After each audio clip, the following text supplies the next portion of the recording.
This is my 2013 Ford F-150 XL. It's got a 5.0 four-wheel drive and 218,000 hard-used miles. And in this video, I'm going to show you the tools and supplies that I cram into it.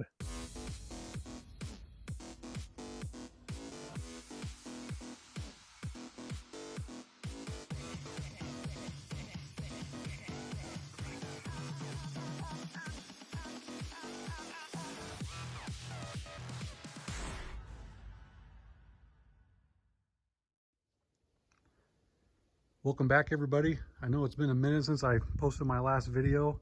This is part one of what is likely a stupid long handyman tool truck video. And so without further ado, let's go ahead and jump in. Starting with the outside of the truck, this is just a basic XL model. I've had this thing a lot of years. It's given me a lot of good use. It's got a 6-foot bed. I put an ARE topper on it. I keep a 16-foot and 6-foot ladder on top. Sometimes I carry a 4-foot in the back, it just depends, and we'll get to the back here in a second. And let's go ahead here and start on the driver's side. Here on the driver's side, I keep a variety of things. I got plastic drop cloth for when I'm doing doors, windows. I need to put stuff over people's furniture. I'm working in their kitchen. I keep garbage bags, a couple different sizes, the real thick Husky variety. I keep a respirator, some spare filters for that respirator. I've got these Pro shoe cover. These cover my size 13 boots. I keep an extra pair in here that are uncontaminated just in case. I got a large Tyvek suit that fits over anything that I'm wearing. I can climb in attics or underneath houses, that kind of thing. Got a sponge, some nitrile gloves, some microfiber cloths, a variety of different types of rags, some utility gloves. I usually keep more in there than that. I keep a 200-foot tape, a DeWalt green laser level. I've got a true position cabinet hardware installation jig, Linux hole saw kit. I keep a 2-foot Stanley level, 4-foot Empire level from Home Depot, and my builder's level rod. Moving over to the right here, I keep this plastic wrap for tying boards and trim together, different size lumber. I got a variety of different drop cloths. I do have a lot more drop cloths, but this is what I keep on the truck. I got like a 12x12, an 8x8, or a 10x8, a couple of 4x12 runners. I put those down on lots of different jobs. If I'm ever cutting any type of wood or anything like that, I just lay one down on the concrete or the grass. It captures all the dust. I don't have to sweep afterwards or do very little cleanup. I keep my job site radio over here. It's M12. I got my M12 light. I got some Bondo, a new one unopened. Lots of little hinge repairs and things like that. This is normally my paint kit. I don't know what's doing here. I got my little Stanley handsaw, a variety of straps and flags for when I'm carrying lumber on my trailer. Then over here on the far right, I keep some rebar wire. I use it for a lot of different things, not just rebar. I don't do a lot of concrete work, but that wire comes in handy for a lot of stuff. Over here on the passenger side or the curb side, this is my hardware store. I keep a variety of nuts and bolts and washers and O-rings and caulking and cleaners and glues and that type of thing. Over the years, this is just the stuff that I've accumulated and found that's come in handy on a lot of jobs. I had to get creative over here. I had these dividers that I couldn't move. So I started searching around for small containers that 2 of them together, split evenly, gave me some room to make a little plywood frame. And this is what I came up with. This is always a work in progress. This is the stuff that I found I've used on lots of jobs. It's extras from jobs. It's things where I've had to go run and get rubber grommets or O-rings or that kind of thing. And so I just decided to buy a few different sizes so that I didn't have to run to the hardware store. I work a lot up in the foothills, and so getting to a hardware store like Home Depot is sometimes 45-minute drive each way. And so this is just the stuff that I keep on here. I'll go through some of it. This is my specialty nail container. I keep nails for, white nails for hanging pictures, some picture hanging stuff. I do have a different picture hanging kit. Little wire clips for like running cable on the outside of the house under the eave. If I need to relocate something, I don't really run a lot of wire, but when I need to relocate something, I've always got new ones. Other little clips for, running speaker wire and that kind of thing. Just kind of a variety of different sizes, different colors, different little bits of nails and that kind of thing. Next, we got what I call my eyes and hooks container. You never know what people are going to ask you to do, and so again, after accumulating the stuff, having extras, You always buy a couple extra, you never know when you're going to damage one. So I got different eye hooks, regular hooks, small hooks, white ones, decorative ones, brass ones. I keep some of these little clips in here, you know, for using chain or any number of things. You just never know what you're going to run into and need some kind of an eye hook for. Next one down is my nuts and bolts. I got some zinc coated stuff. I got lock nuts, washers, some of these more specialty screws, but they're also 5/16, that kind of stuff. Next up is my wall anchors. I do keep some other stuff in some boxes, but this is kind of the stuff that I just keep a variety of stuff on hand. These don't get used much. These are more for concrete. These ones are pretty useless. These guys are probably the ones I find the most. I hang a lot, you know, I do hang mirrors and things that are heavy. And so I need to replenish this pretty soon. Next up is the specialty screws, brass, oval head, miscellaneous. These are some cabinet screws for setting some cabinets, screwing them together. I got this from a cabinet maker years ago, and I just had a big box of them, and that's primarily what I use them for. Some different brass type screws when I do door hinges. I do have a door hinge kit that's separate. A couple different brass type screws, some smaller ones. These probably came with some kind of furniture or something. You never know when a black screw might come in handy. Just kind of a little mix match of things. These are little oval head screws with some decorative washers. I used those on some kind of upholstery work underneath the chair. These are my specialty screws. Up here on the right side, I got my stainless box. So this is all stainless steel hardware. 1024, number 6. Anything for outside work. Obviously you don't want rusted. Lots of different washers. Pan head screws. I got some decorative washers, some lock nuts, that kind of thing. All stainless. Carrying on with nuts and bolts, this is my 1/4-20. So this is getting pretty sparse. I had to use a lot of this stuff recently on a project, so I'm short on some of these things. Some of this stuff is used when I disassemble something. If the hardware is good, I keep it. All 1/4-20 stuff. It inserts for adding 1/4-20 to a piece of wood. Washers, lock nuts, that kind of thing. Next up, we got my number 6, number 8, number 10 nuts and bolts. So a lot of this stuff is for small hardware around the house. These days, a lot of it's metric. I do have a metric box I'll show you. Anytime I do a door hardware, I always keep the extra screws. The number 1024 I seem to use fairly often. I keep a tap in here for cleaning up threads. Number 6 stuff, these little locking threaded inserts. I've used those on occasion. Washers, again, kind of like everything else, but this is all my number 6, number 8, number 10 stuff. Now we got my pan head screws box. So anything pan head, mostly wood screws, or some of it's I use for metal.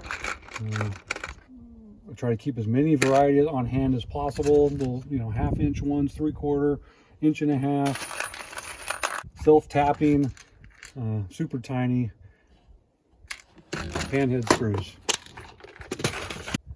Then I got my wood screw box.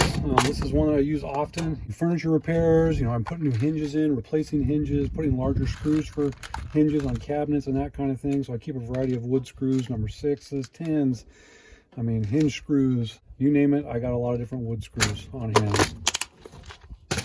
And to round it out on this little compartment down here, I got some Harbor Freight zip ties. I did a drawer upgrade for somebody's dresser. This is some extra parts. I'd probably never use it, but you never know. Got a couple supply lines down here for some sinks. Some extra 1/4-inch tubing for water. One of these little puncture style 1/4-inch connectors. I don't usually use these. I think this was left over. I'll keep some stainless steel cable down here. A couple kits for like dressers and cabinets that you put next to a wall so they don't tip over. Down here I've also got an old cord. I can use it to repair a cord. Let's see what else is buried in here. There's another one. It's the opposite side. And here, I got a inch and 1/4 hole saw, brand new. I'd probably put that somewhere else. I've got a little bit of Romex that I keep on hand. And I also got some pocket screws. Anytime I got something extra, I just jam it in here and I kind of clean it out later. All right, moving over to the next compartment. Over here on the left, I keep some different drywall paper. I got some regular sandpaper, some 220, some 120. On here, I keep a little set of cheap wire strippers. I use this primarily for cutting the screws from my number 6, 8, and 10 screw box. You thread it in there, snip it off, makes a nice, back it out. What else we got in here? We got my little electrical box. Different types of wire nuts, some of these press-in fittings, doing ceiling fans, that kind of thing. Underneath that, this is like a galvanized box. So it's kind of heavy, so I keep it on the bottom. Everything in here is mostly galvanized. I think these turnbuckles aren't, but sometimes I got to do small gate repairs and that kind of thing. And so just having a little bit of galvanized hardware on hand is handy. Coming from the top, let's see, I got spacers. This thing's not completely populated. Most of this stuff is from furniture assembly. I'm pretty sure all this stuff is metric. But all the spacers that come with that, I've had to use these in a few different situations where a little spacer came in handy trying to offset a drawer slide or something like that. Next up is my metric box. This is everything metric. A lot of what's in here has been acquired from furniture assembly or any type of Amazon type products that they always come with an extra nut or bolt, and I can't tell you how many times I've had to tap into this to find, some kind of a metric panhead sheet metal screw or something that's totally saved the day. It's really hard to find that stuff at like Home Depot or Lowe's. You got to take one down with you, and it's really hunt and peck to try to find it. Got some zinc washers, some M number 5s. That's a fairly common size.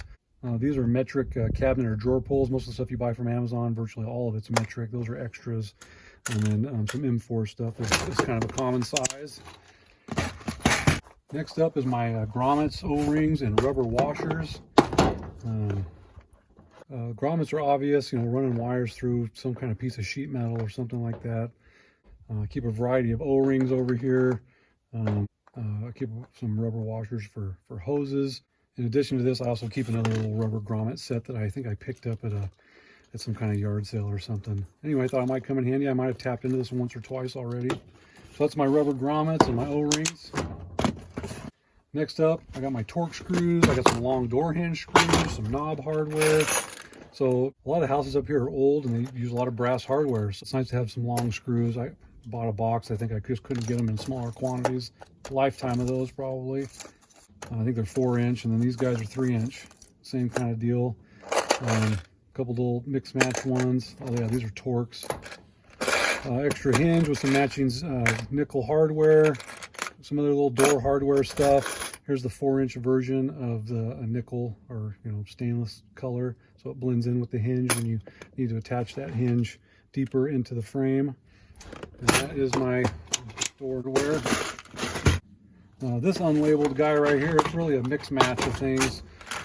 I got from doing some Wise cameras. There's some extra USB cords, some magnetic mounts, some self-tapping black Torx screws, these little rubber push-on things for when I was doing hog wire railing. These guys should probably go with my metric stuff. I'm sure it's metric. It looks like I got some 1/4-inch shark bite. Is that 1/4-inch? Looks like 3/8. A couple other little variety of miscellaneous screws. Anything that doesn't really have a home, sometimes it just lands in here. I sort it out later. Over here, let's see, I got my little battery box. Keep some 9-volt batteries, for smoke alarms, some AAA lithiums. Over here, I got a bunch of these red cap caulking covers. Sometimes I got to use 2. They rip. I've had these a long time, so they're getting kind of old. I got some double-sided tape, some regular packing tape. I got some ducting, some metal ducting tape.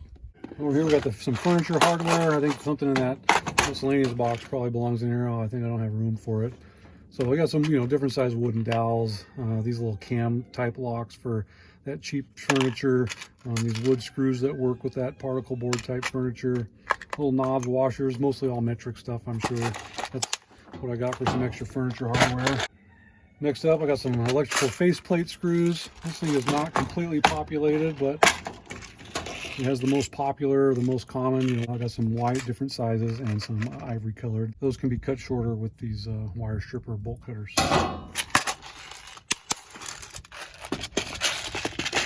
Down here at the bottom, I got a little 12-volt kit. See what we got in here. I got a couple pieces of wire, extra wire, some crimp connectors, that kind of thing. just for doing some little miscellaneous repairs. And you know, don't mind my rooster. He's constantly, well, the 3 roosters I have are constantly going.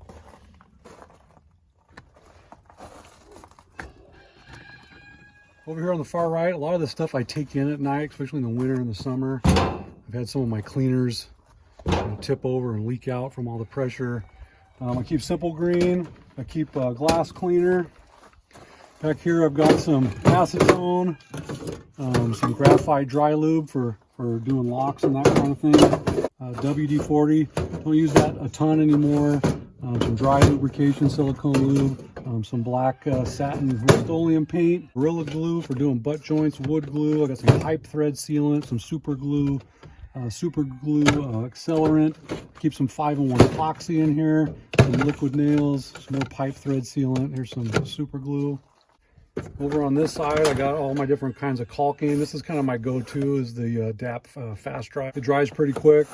I got some black silicone I bought for a job. They changed their mind, so I just kept it. You never know. Got some regular silicone. A lot of stuff for doing baseboards and trim and that kind of thing. Over here, I keep some marking paint for marking the ground. I've been doing a lot of decks and ramps and that kind of thing. Oh, and then I keep my caulking gun on this side. It's like a dripless version. It's not awesome, but it does the job. So that wraps it up for this side. I'm going to put this stuff away and we'll head to the back of the truck. On the next video, we're going to go through the back of the truck box by box, see what I carry back there. Stay tuned.